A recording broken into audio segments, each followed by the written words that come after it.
What's going on YouTube? Doug Smith here today. This is kind of a follow-up video. I made a video a little while ago about Epsom salt, and believe it or not, is the biggest hit on my channel. So with that in mind, I said, hey, why not make another video, maybe cover a little bit more detail, maybe kind of reach more into what you guys are looking for as far as, you know, explanation and details and how everything works. So today we're going to talk about Epsom salt, what it's made out of first of all, and then we're going to cover what a plant does, like the actual process of a plant, just like how with us we need our protein for our muscles, things that we eat that we require, potassium, you know, all of our nutrients, B vitamins, calcium, all that stuff. We're going to talk about briefly in layman's terms the way a plant works, so that way you have a much better understanding of why Epsom salt is such a phenomenal thing to add to. And then we're going to cover two different main ways that you can apply Epsom salt to whatever the plant is that you're trying to apply it to, and why I like one method rather than the other. This is going to be a good one. That's coming up.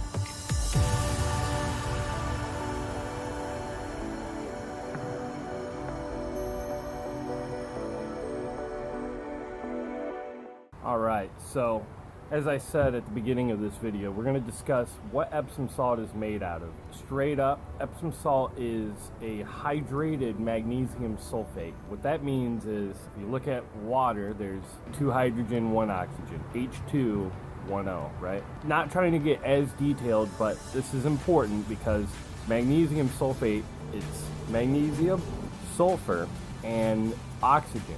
Now, in physics, they explain that a sulfite has 3 oxygen molecules, sulfate has 4. So the actual structure is Mg for magnesium, S for sulfur, O for oxygen, and 4. So there's 1 magnesium, 1 sulfur, and 4 oxygen molecules that make this compound. So aside from that, it's essentially 2 molecules, magnesium. Now we know it is like a metal, it's kind of a soft metal.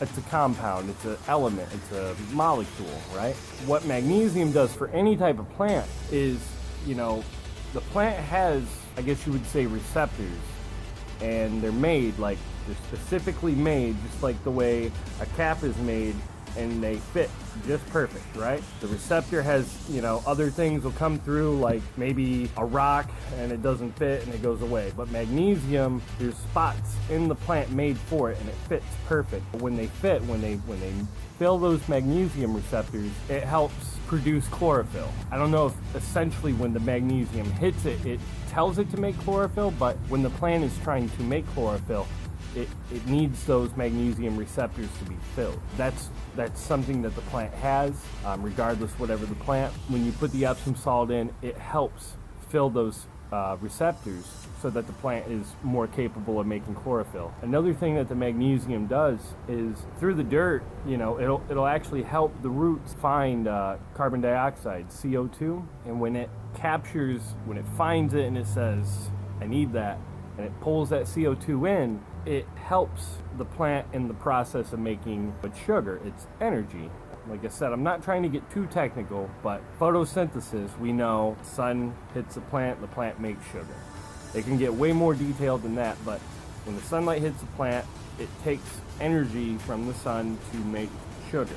One of the components is CO2, and when you add Epsom salt to the water, it helps the plant, the roots, find CO2 and actually take it in. Plants are finicky. They can literally go into a nutrient lock where they just won't take anything. So Epsom salt is something good to have there, especially because of the magnesium. Now the other part is sulfur. So like I said, magnesium, sulfur. We're going to talk about the compounds first. Sulfur, plant in general just needs this. It's like how our body, our blood requires iron. Iron, if you guys don't know this, what keeps the cell as a thing from falling apart and just letting everything go away, iron. For plants, sulfur is kind of like that, and your plant needs this. On top of that, if we have healthy blood, you can exhibit that from the way you look. For plants, when they have that sulfur, it helps them stay healthy, and the way you can exhibit that is they grow more roots. the root growth happens better. Now, I always advocate, because I do long care series, I say, you know, when you're cutting your grass, let your blades stay longer. The longer the blades of the grass, the better they can handle that stress. Well, same thing goes for under the ground. When it gets cold, you know, a small little taproot of a sprout isn't going to make it when it's cold. But if you have roots that are really long and they get deeper where the ground is a little bit warmer, which, believe it or not, doesn't have to be, you know, feet, but a matter of inches in the dirt. The deeper the roots are, the better that the plant can handle those cold nights. So if you're, you know, if you're doing something with just regular plants, you maybe have a palm tree or banana tree that you have to take in for the winter and you just haven't got to it, and it's starting to get down to like 38 or 37 at nighttime, and you're it's getting too cold, you know, 32 is your freeze point. That Epsom salt, that sulfur in it, is going to help, you know, because it'll have longer roots. It'll help handle that cold better. It won't stress the plant as much. Also, you know, in conjunction with the magnesium, your sulfur is also going to help in making of the chlorophyll, which in turn helps the plant make its energy, make its sugar, its food. And then on top of that, it's kind of like maybe our body will store certain things. I try to make this like human plant comparison because, you know, we're at a time now where we understand plants more, and we understand our body more. So I try to use that as an emphasis, but we have, you know, certain fats in our body, and it's kind of coming around where people believe that fat is not a bad thing. I mean, your brain is made out of it, half of your blood cells are made out of it, your veins are made out of it, tendons, tons of stuff in your body is made out of fat. And, you know, if you're saying no fat, your body has no fat to use it to like replace what you're using, you know, your body's going to tap into reserves. We do that kind of as like a, I guess, an evolutionary kind of thing, like a way to preserve our life. We tap into other sources of energy that we have. Plants, when they get the Epsom salt, when they have sulfur, which these things, magnesium and sulfur, they are in the ground. It's just to what level they are, and the more readily available you can make them, you know, the better it is for the plants. But the sulfur will help use those stored things, certain things like proteins, I guess fibrous enzymes, something like that. It'll help the plant, you know, get the most out of what's available to it, and it'll tap into those better when that sulfur is present. Like I said, it's already in the dirt, but the sulfur, being in a liquid form, if you mix it in a sprayer and spray it on the leaves, or you know, mix it in water and water it that way, being more readily available as it's already dissolved, it's a better way to deliver this to your plants. And on top of that, sulfur is attributed to the flavor quality of a lot of plants. They say peppers, if you're growing like green peppers, you'll get more of that pepper taste, not necessarily the heat, but a better flavor. Some people like a jalapeno cheddar because it's got that pepper flavor, almost like a vinegary kind of taste, I guess, if that makes sense. But that's attributed to sulfur and what, you know, how much sulfur the plant has. So that is another thing that sulfur can do. So next, we're going to talk, like I said, a little bit more about the process of how a plant actually operates. Plants have this evolutionary kind of thing about them. For a plant like a walnut tree, when the walnut tree makes a nut, if that walnut falls off the tree, gets run over by a car, and it's done, which usually doesn't have a walnut, we'll say a steamroller or a tank comes down the road, just saying. When that walnut gets crushed and it's of no use anymore, that in a sense of evolution failed. Its purpose it failed, right? To carry out its purpose. So plants are always trying to reproduce. They're always trying to make fruits because the fruits have seeds, unless you get like a seedless one, right? Same thing with grass. It'll help grass grow more vigorously because, well, not it, but its nature is to grow vigorous so it can make seeds to spread out. The more it can grow, the more it's around, the more it can germinate with itself instead of germinating with something else. It's a process that plants go through, and they're going to take anything up out of the dirt that they can so they can continue to grow, until it hits a point where the nighttime becomes so long, it triggers something that tells it, okay, it's not time to grow anymore. Now it's time to focus on creating a legacy, making seeds, making flowers, making vegetables, making whatever it is. So in that essence, you want to help aid how fast the plant can grow. Because if you can get a plant to grow fast in the beginning stages, then as it gets more mature, it's already larger, more established. The more established a plant can be, the faster it's going to continue to grow, the bigger it's going to spread. It's almost exponential. And then on top of that, the more fruit or the more flowers or the more vegetables, the more leaves, whatever it is you're trying to do, maybe even with grass, the more it splits and splits and splits and fills in an area. That's what the plants ultimately are trying to go for. So to get that, aiding it with Epsom salt is phenomenal, because the plant has a process where it gets sunlight and it hits the leaves, and in the leaves, the green part of the leaves is chlorophyll. So it's not like a little part, it's the green part of the leaves. That's chlorophyll. If you can get the plant to make more leaves, that means it's going to make more chlorophyll, which means it can take in more sunlight. On top of that, if the plant is healthy enough and it's spread enough roots, that means it can help take that CO2 out of the dirt to aid in making that chlorophyll. And what the chlorophyll does, how it turns the sunlight into sugar, which just means it has more energy now, it has more food. So the more food it can make, the more it can eat, the bigger it can grow to make more, and that's ultimately how that works. Putting Epsom salt in the diet of a plant is basically like HGH or steroids for us.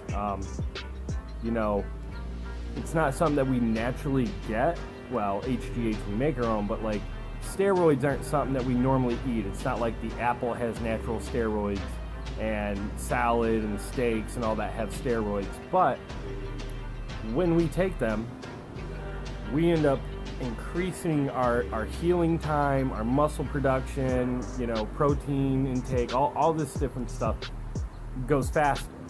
Same thing happens with the plant. So when you can add that to a plant, that is a phenomenal thing. Now that we've kind of covered a little bit about the plant stuff, now we're going to talk about the best ways to put it down and how much to do that.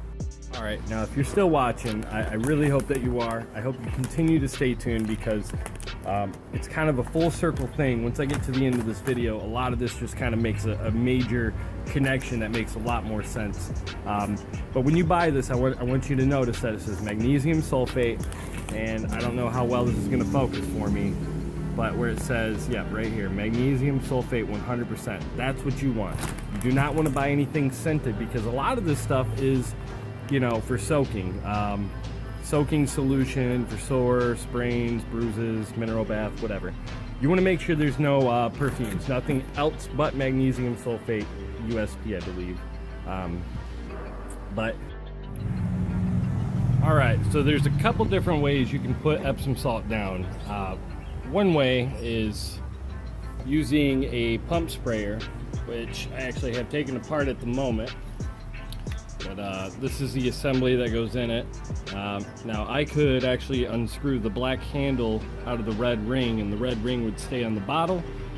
But if you haven't picked up already, there is some water in here. I actually have 3 gallons exactly. And one way is doing it as a spray, which you can do as a foliar spray. And here's the beauty: whether you're doing it as a foliar spray or you're doing it as a watering agent, either way works just fine, because it is actually the same amount either way. The way this comes down to, and I have some stuff wrote down, And if you're watching this video right now, might actually be a great time to take a camera out and take a screenshot, or open up a notepad or something, a memo, and just record some of this. But essentially, if you're doing it to use it as a spray, you're going to use 1 to 2 tablespoons per gallon. Being that I have 3 gallons of water, I'm going to go a little on the heavy side, and I already have 6 tablespoons. 2 tablespoons per gallon. 2 times 3 is 6. The nice thing about this is, whether you're doing it as a put it in a gallon of water to water your plants, or you're using it as a spray, you could actually use the spray to water. So spray all the leaves, soak them down, and I'll show you that here in just a minute. Now if you're using it for your lawn, this is where the top 2 values come into play. For 5,000 square feet, it's going to be 12 pounds of Epsom salt. Now you can actually put Epsom salt in a spreader and cover 5,000 square feet, or if you're doing it per 1,000, it's 2.4 pounds. Now you don't have to be exact. You can go out and pay money to buy a scale to measure, but I'm going to show you a map here how you can break the yard into sections, and even then I prefer to use the spray as all the benefits we went over. When you use it as a foliar spray, you kind of reap more of those benefits much quicker. So what I'm gonna do is since we kind of covered the a few different ways you can do it, and then one last one actually, if you're gonna transplant, what you can do is you can put a tablespoon to 2 tablespoons depending how big. If you're transplanting something out of a pot that's this size, this is the shape of the pot, and you got the dirt inside, you're gonna pull the dirt out and put it in the ground. If you're doing something this size, that's where you would use 1 tablespoon. If you're doing something that's the size of that and you're putting that in the ground, then you would definitely want to use 2 tablespoons. I want to say it's maybe 1 tablespoon per square foot perhaps. There's many different variations, but you're not going to do any major damage if you stay within the 1 to 2 tablespoon range. If anything, you're only going to do benefit. But the way you'll do that is imagine this is the dirt, and you dig yourself a little hole, and before you put your transplanted plant into the ground, just go ahead and add a couple tablespoons into the dirt, 1 or 2 tablespoons. And then what you want to do is take some compost or some loose dirt and just sprinkle it over it, just to lightly cover it up a little bit. Maybe no more than 1/8 to 1/4 of an inch of dirt. And then you'll transplant. And as the roots continue to grow, that will continue to dissolve in the water as you irrigate it.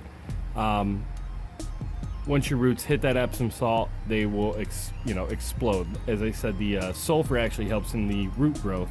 So just a good way to set it up if you're transplanting. But what I'm gonna go ahead and do, because I have one hand on the camera and I have one hand trying to do everything else, I'm gonna go ahead, take my Epsom salt, and just go ahead and dump it right in.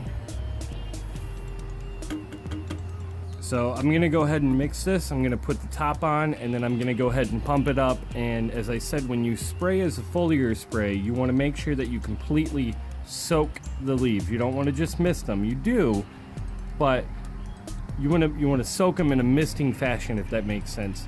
And I'll go ahead and show you that.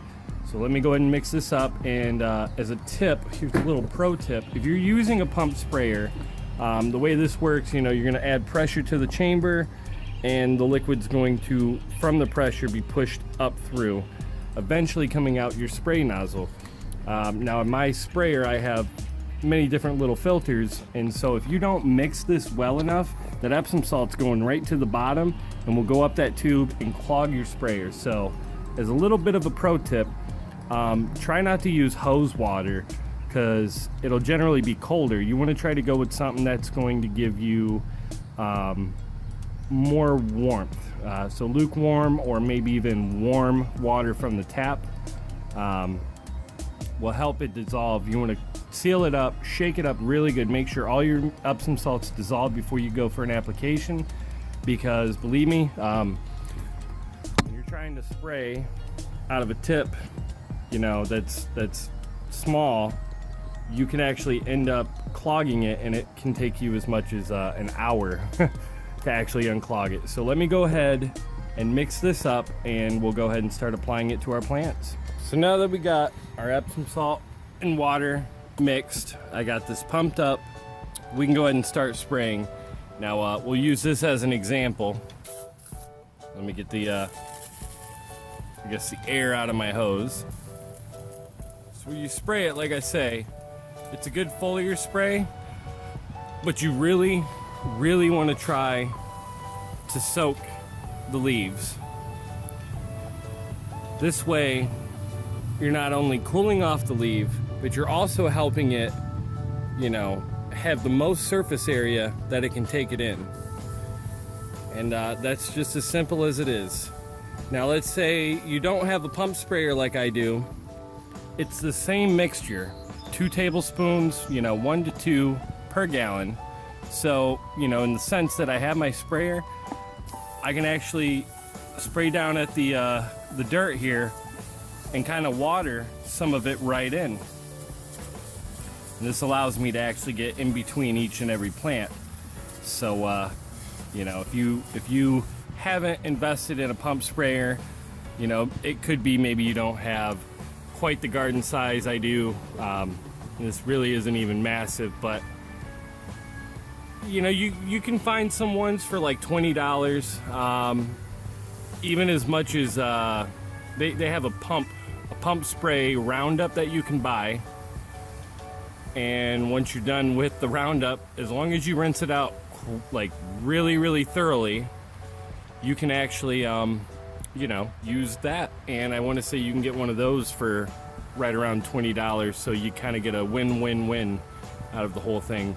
So, you know, there's variations of different ways you can apply this, but ultimately, as long as you know, you're getting a good soak on all your leaves, that'll help everything take more of it in. You get the full surface coverage,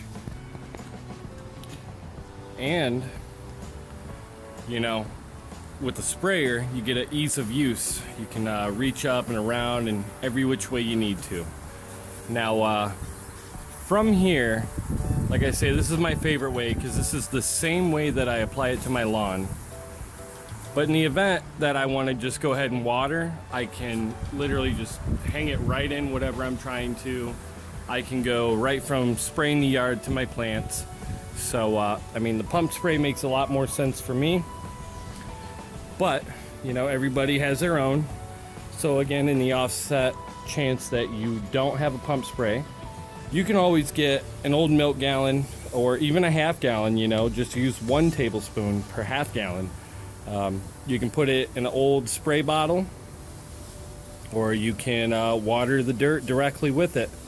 And even then, if you don't want to do that, you can actually sprinkle it right down on the dirt and then use regular water to water it.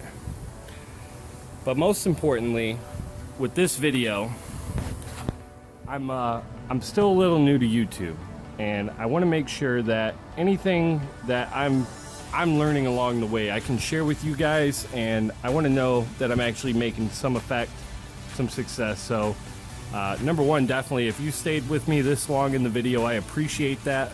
I ask that you give me a thumbs up, and from here I actually ask that you go ahead and subscribe, because YouTube has changed some policies, and I need to have at least 1,000 subscribers and 4,000 hours of watch time in order to become a YouTube partner.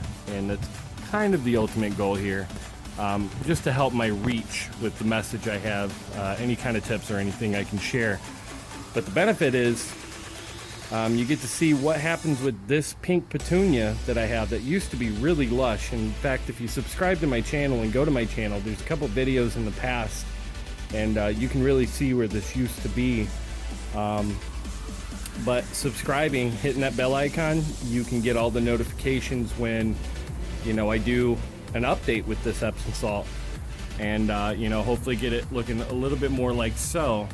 Unfortunately, with the heat we have right now, everything's been moving a little slow. But essentially, the way I take that, since we had already covered the way a plant grows, maybe the extra sunlight will help in the aided photosynthesis, and with the Epsom salt helping, all the nutrients being brought in and the chlorophyll production, we might actually be able to grow some beautiful luscious plants here in the summer. So I hope you guys stay tuned. I hope you enjoyed this video. Don't forget to give it a big thumbs up. And if there's any questions anywhere throughout this whole video that you just got to know, or you want to see a video about, maybe even the transplant, go ahead and leave it in the comment section below. And if I see enough, or really if I see one, I'll perhaps try to do my best to go ahead and do a video about that. So I'm here for you guys. Without you guys, this video, this channel, none of it would really matter at all. So again, just like I said, if you're going to do this, make sure you get a good soak, and from there, I hope you guys stay tuned and subscribe and see me on the follow-up. Other than that, we will see you on the next video.